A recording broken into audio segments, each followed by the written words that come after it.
आप सभी को नमस्कार। पॉलिटिकल अलायंस स्टडी में आप सभी का स्वागत है। इस वीडियो में हम भारतीय संविधान से संबंधित कुछ प्रश्नों को सॉल्व करेंगे जो नेट जेआरएफ टीजीटी पीजीटी तथा अन्य किसी भी वनडे एग्जाम के लिए बहुत महत्वपूर्ण है। तो चलिए देखते हैं आज का पहला प्रश्न। देखिए दिया है, भारत में विभागों से संबंधित, देखिए विभागों से संबंधित संसदीय जो है अस्थाई समितियों के बारे में नियम कब बनाए गए थे। तो कब बनाए गए थे, दिया है 1977 में, 1981 में, फिर 1989 में या 2010 में। तो इसका उत्तर हो जाएगा सन 1989 में। ऑप्शन सी इसका राइट आंसर हो जाएगा। देखिए दिया है कि लोकसभा में जो समयाभाव के कारण प्रत्येक विभाग की मांग पर चर्चा हो पाना संभव नहीं होता, इसलिए लोकसभा में यह नई परंपरा का जन्म हुआ जिसका आधार अमेरिकी व्यवस्था से लिया गया है। लोकसभा की जो नियम समिति ने वर्ष 1989 में 3 विभागीय समितियों की स्थापना का प्रावधान किया जो बाद में बढ़कर 17 हो गई। कितना हो गई? बाद में बढ़कर 17 हो गई। और देखिए जो वर्तमान में इनकी संख्या कितनी है, तो वर्तमान में इनकी संख्या 24 है। ठीक है, नेक्स्ट दिया है, निम्नलिखित में से किस आयोग या फिर समिति ने यह सिफारिश की कि वित्त वर्ष 1 जनवरी से 31 दिसंबर तक हो? एल के झा समिति, सरकारिया समिति, छठा वेतन आयोग या फिर द्वितीय प्रशासनिक सुधार आयोग। इसका उत्तर हो जाएगा एल के झा समिति। ऑप्शन ए इसका सही उत्तर हो जाएगा। नेक्स्ट दिया केंद्रीय सूचना आयोग। केंद्रीय सूचना आयोग में मुख्य सूचना आयुक्त और सूचना आयुक्त होते हैं जिनकी संख्या कितना है, तो संख्या जो है 3 से अधिक नहीं होती है, फिर 5 से अधिक नहीं होती है, फिर 7 से अधिक नहीं होती है, फिर दिया कि संख्या जो है ये 10 से अधिक नहीं होती है। तो इसका उत्तर हो जाएगा ऑप्शन डी। ये संख्या कितना है? 10 से अधिक नहीं होती है। देखिए सूचना अधिकार अधिनियम जो 2005 के अंतर्गत केंद्रीय सूचना आयोग का गठन जो हुआ था वो 12 अक्टूबर 2005 को हुआ था। इसमें मुख्य सूचना आयुक्त और कुछ सूचना आयुक्त होते हैं जिनकी संख्या 10 से अधिक नहीं होती है। अगला है, दिया है निम्नलिखित मामलों को उनके कालक्रमिक क्रम में व्यवस्थित कीजिए और नीचे दिए गए कूट से सही उत्तर का चयन कीजिए। देखिए बंधुआ मुक्ति मोर्चा बनाम भारत संघ, ये बंधुआ मुक्ति मोर्चा बनाम भारत संघ ये हुआ था 1985 में।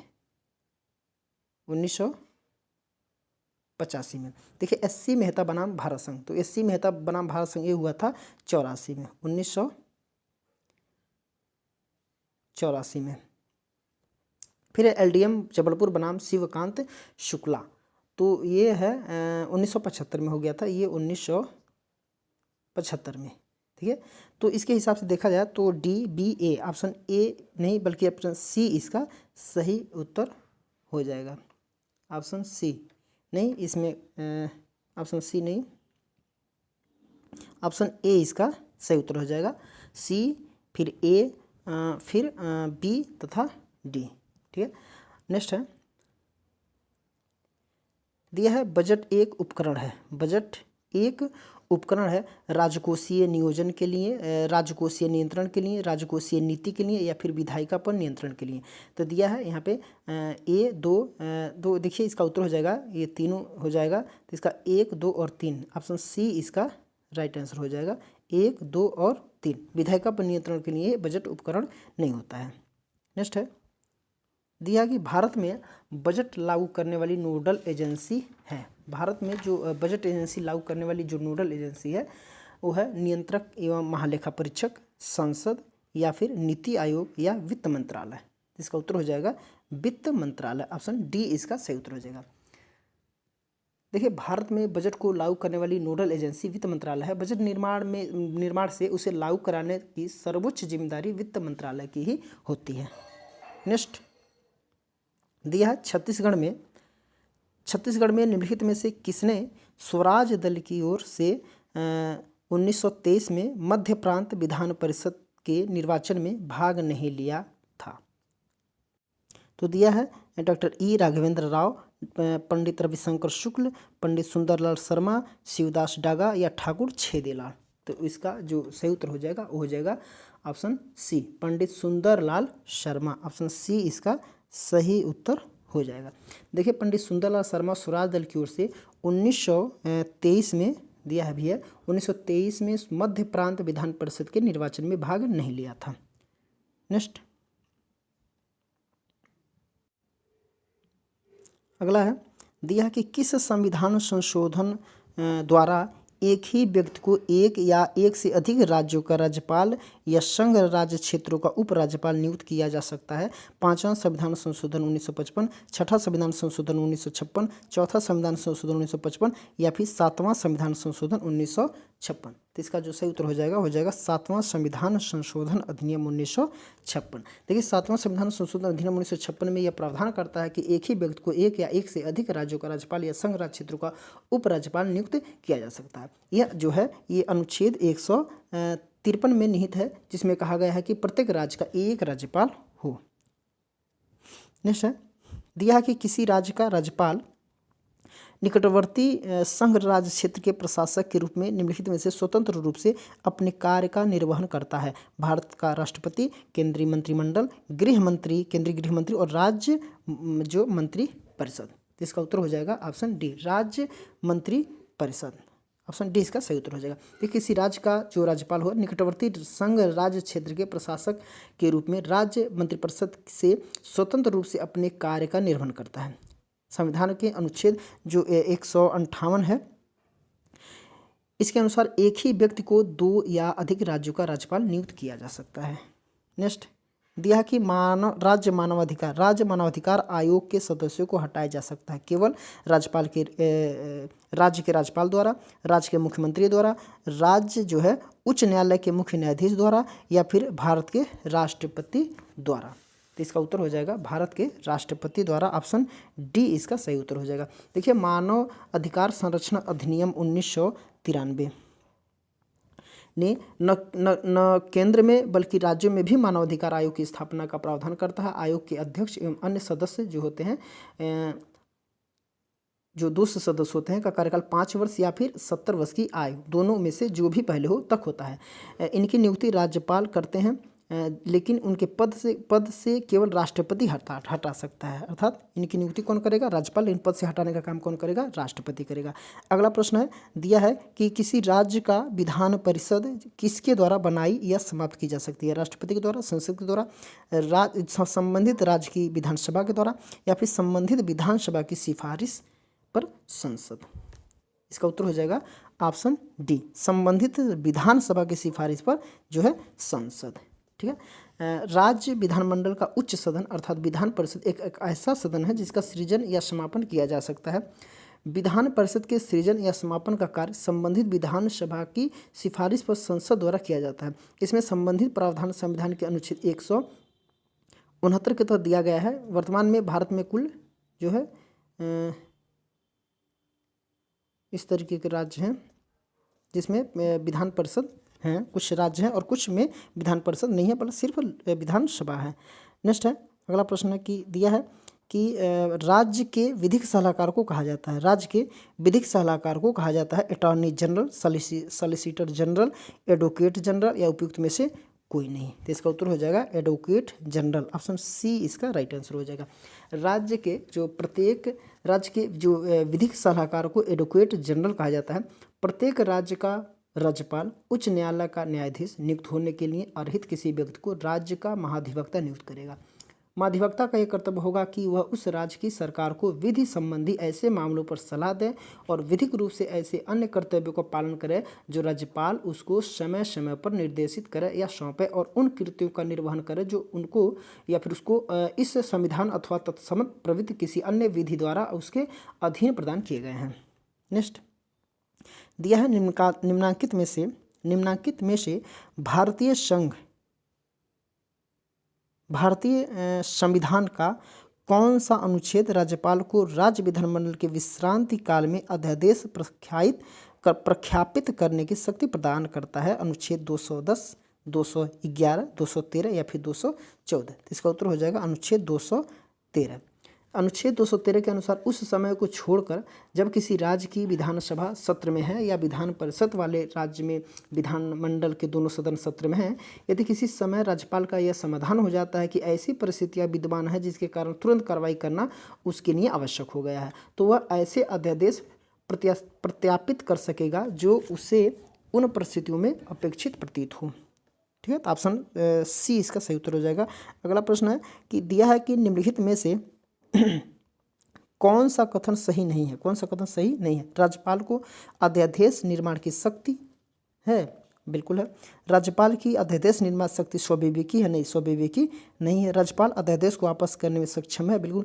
राज्यपाल की अध्यादेश निर्माण की शक्ति राज्य विधानमंडल के समन्वयक है, भी है। देखिए इसका जो सही उत्तर हो जाएगा, कौन सा कथन नहीं है, तो ऑप्शन बी इसका सही उत्तर हो जाएगा। ये राज्यपाल की अध्यादेश निर्मात्री शक्ति स्वयं विवेकी होती है, तो नहीं। राज्यपाल की अध्यादेश निर्मात्री शक्ति जो अनुच्छेद 213 के तहत है, न कि राज्यपाल के विवेकाधीन कृत्य के तहत। राज्यपाल को अध्यादेश जारी करने की शक्ति तभी होगी जब विधानमंडल या उसके दोनों सदन सत्र में नहीं है। यह विवेकाधीन शक्ति नहीं है, इसका प्रयोग मंत्रियों की सलाह और सहायता से किया जाना चाहिए। नेक्स्ट है, राज्यपाल के समक्ष विधानसभा में बहुमत सिद्ध करने के लिए विधायकों की परेड की परंपरा प्रथम बार कब प्रारंभ हुई थी। 1967 में उत्तर प्रदेश में, 1970 में पंजाब में, 1974 में मणिपुर में, या फिर 1984 में आंध्र प्रदेश में। तो इसका उत्तर हो जाएगा 1970 में पंजाब में। ऑप्शन बी इसका सही उत्तर हो जाएगा। नेक्स्ट है, दिया है संविधान के किस धारा के अनुसार केंद्रीय सरकार नए राज्यों का गठन कर सकती है। धारा 3, धारा 4, धारा 5 या धारा 6। जिसका उत्तर हो जाएगा धारा 3। ऑप्शन ए इसका सही उत्तर हो जाएगा। देखिए अनुच्छेद 3 के अनुसार नए राज्यों का निर्माण और वर्तमान राज्यों के क्षेत्रों की सीमाओं को नामों में परिवर्तन किया था, तो इसको अनुच्छेद कहा जाता है, धारा नहीं बोला जाता है। अगला है, दिया है कि निम्नलिखित में से कौन उत्तर प्रदेश के राज्यपाल नहीं रहे हैं। ये कभी नहीं रहे। वी गोपाला रेड्डी, एम चन्ना रेड्डी, ब्रह्मानंद रेड्डी या वी सत्यनारायण रेड्डी। तो इसका उत्तर हो जाएगा ब्रह्मानंद रेड्डी। ऑप्शन सी इसका सही उत्तर हो जाएगा। नेक्स्ट, राज्यों में विधानमंडल के गठन संबंधी प्रावधान भारतीय संविधान के किस अनुच्छेद में उल्लिखित है। 168 में, अनुच्छेद 174 में, 197 में, या फिर 153 में। तो इसका उत्तर हो जाएगा 168 में। ऑप्शन ए इसका सही उत्तर हो जाएगा। अनुच्छेद 168 के अनुसार प्रत्येक राज्य के लिए एक विधानमंडल होगा जो राज्यपाल जो है बिहार, जम्मू कश्मीर, महाराष्ट्र, कर्नाटक, उत्तर प्रदेश राज्य के 2 सदनों में से और अन्य राज्यों के 1 सदन से मिलकर बनेगा। किंतु यह सूची स्थायी नहीं है, क्योंकि संविधान में यह उपबंध है कि जिन राज्यों में विधान परिषद विद्यमान है वहाँ उनका उत्पादन किया जा सकता है, और जहाँ यह विद्यमान नहीं है उस राज्य में इसका सृजन किया जा सकता है। नेक्स्ट है, दिया है कि राज्य के दायित्व के रूप में पंचायतों के गठन का विचार भारतीय संविधान के किस भाग में उल्लिखित है।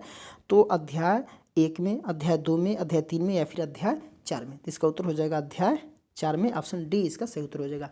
भारतीय संविधान के जो भाग 4 है इसके अनुच्छेद 36 से लेकर के 51 तक शामिल किए गए हैं। इन तत्वों में संविधान तथा सामाजिक न्याय के दर्शन का वास्तविक तत्व है। निर्देशक तत्व, कार्यपालिका और विधायिका के ऐसे तत्व हैं जिनके अनुसार इन्हें अपने अधिकारों का प्रयोग करना होता है। अनुच्छेद 40 के अनुसार स्वायत्त शासन की इकाइयों के रूप में ग्राम पंचायतों का गठन का सुझाव दिया गया है। नेक्स्ट है,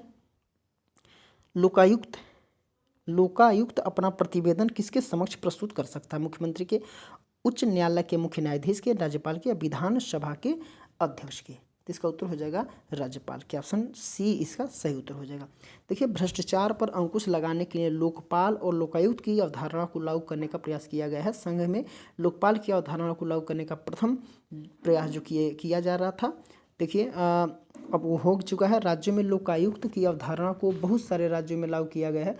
सर्वप्रथम महाराष्ट्र राज्य में 1971 में लोकायुक्त व उप लोकायुक्त अधिनियम पारित किया गया। लोकायुक्त अपनी रिपोर्ट राज्यपाल को देता है। नेक्स्ट, दिया है कि राज्य के मंत्रिमंडल की बैठक की अध्यक्षता करता है राज्यपाल, राष्ट्रपति, प्रधानमंत्री या फिर मुख्यमंत्री। तो इसका उत्तर हो जाएगा मुख्यमंत्री। ऑप्शन डी इसका सही उत्तर हो जाएगा। नेक्स्ट है, अगला है कि राज्य मंत्रिपरिषद अपने कार्यों के लिए उत्तरदायी है। राज्यपाल के प्रति, विधानसभा के प्रति, राष्ट्रपति के प्रति या विधान परिषद के प्रति। तो इसका उत्तर हो जाएगा विधानसभा के प्रति। ऑप्शन बी इसका सही उत्तर हो जाएगा। नेक्स्ट दिया है कि निम्नलिखित में से कौन सा कथन सही नहीं है। निम्नलिखित में से कौन सा कथन सही नहीं है। भारत में राज्य विधानमंडल राज्य सूची पर कानून बनाती है। संसद जो है संघ सूची पर कानून बनाती है। संसद तथा राज्य दोनों समवर्ती सूची पर कानून बना सकते हैं। समवर्ती सूची पर केवल संसद कानून बना सकती है। तो इसका जो सही उत्तर हो जाएगा समवर्ती सूची पर केवल संसद कानून बना सकते हैं। ये गलत हो जाएगा, ये ऑप्शन सही है। ऑप्शन के हिसाब से ऑप्शन डी इसका सही उत्तर हो जाएगा। समवर्ती सूची में स्थानीय और राष्ट्रीय महत्व के 52 विषय सम्मिलित हैं। इन विषयों पर केंद्र और राज्य दोनों विधि बना सकते हैं, किंतु दोनों सरकारों द्वारा बनाई गई विधियों में विरोध होने पर केंद्रीय विधि राज्य की विधि वो अभिभावी होगी। अवशिष्ट शक्तियाँ जो है, विशेष विधायी शक्तियाँ जो है, भारतीय संविधान में अवशिष्ट शक्तियों को समाहित करने के बारे में कनाडा के पूर्व दृष्टांत का अनुसरण किया गया है। भारत में अवशिष्ट शक्ति संघ को दी गई है, राज्यों को नहीं दी गई है। नेक्स्ट दिया है अगला कि विधानसभा के सदस्यों की निरर्ताओं से संबंधित प्रश्नों पर अंतिम विनिश्चय किसके द्वारा लिया जाता है। दिया है मुख्यमंत्री द्वारा, राज्यपाल द्वारा, उच्च न्यायालय के प्रधान न्यायाधीश द्वारा या फिर विधानसभा के अध्यक्ष द्वारा। तो इसका उत्तर हो जाएगा ऑप्शन बी राज्यपाल द्वारा। राज्यपाल द्वारा। देखिए संविधान के अनुच्छेद 192 के अनुसार यदि यह प्रश्न उठता है कि किसी राज्य के विधानमंडल के किसी सदन का कोई सदस्य अनुच्छेद 191 के खंड 1 में वर्णित किसी निर्भरता से ग्रस्त है या नहीं, तो वह प्रश्न राज्यपाल को विनिश्चय के लिए निर्देशित किया जाएगा और उसका विनिश्चय अंतिम होगा। खंड 2 के अनुसार ऐसे किसी प्रश्न पर विनिश्चय करने से पहले राज्यपाल निर्वाचन आयोग की राय लेगा और ऐसी राय के अनुसार कार्य करेगा। निर्वाचन आयोग की राय सार रूप से निर्णायक होता है। तो ऑप्शन बी इसका सही उत्तर हो जाएगा। नेक्स्ट है, और इस सेट का ये आखिरी प्रश्न है कि उत्तर प्रदेश की विधान परिषद में राज्यपाल द्वारा कितने सदस्यों को मनोनीत किया जाता है। कुल सदस्यों का 1/10, 1/8, 1/7, 1/6। इसका जो सही उत्तर हो जाएगा वो हो जाएगा 1/6। ऑप्शन डी इसका सही उत्तर होगा। किसमें है, विधान परिषद में बात किया जा रहा है, तो ऑप्शन डी इसका सही उत्तर हो जाएगा 1/6। ठीक है। देखिए संविधान के अनुच्छेद 17(1) के अनुसार विधान परिषद वाले राज्य की विधानसभा के सदस्यों की कुल संख्या उस राज्य की विधानसभा के सदस्यों की कुल संख्या के 1/3 से अधिक नहीं होगी। ठीक है, तो आज के लिए इतना ही। इसके आगे को प्रश्नों को हम लोग अगले वीडियो में सॉल्व करेंगे, तो आप लोग इस वीडियो को शेयर कर दीजिएगा।